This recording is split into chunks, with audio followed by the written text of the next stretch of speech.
optimistic with that? You staying cautious with that? Are you combining the two? A little cautious optimism, perhaps? No, I think he goes. Think he goes? Yeah. Okay. I think there's a distinct difference between Jonathan Taylor and Anthony Richardson. You know what Jonathan Taylor can do as an NFL player. Sure. Right?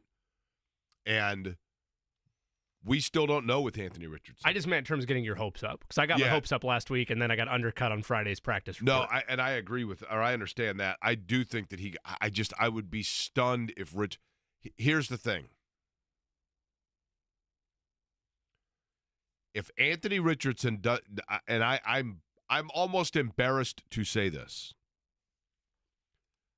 because I'm being serious with this, and I want to make sure people understand this.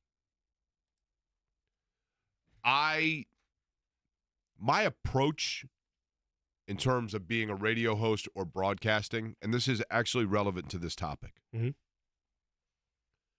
probably has changed. And without getting deep and philosophical into it, I think most people know, the first 10 years of me in my career, things changed a little bit, and I was given a pretty good perspective reality check right before I started this job.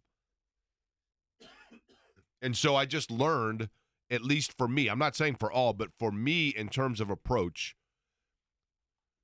the way that there were times when I did radio or did television covering sports where I felt like being the iconoclast was what needed to be done, or where I thought that taking the differing opinion on something just for the sake of doing so would be what got me listeners or viewers or clicks or whatever you want to call it. But at its core, I was always I just don't feel like that's really me.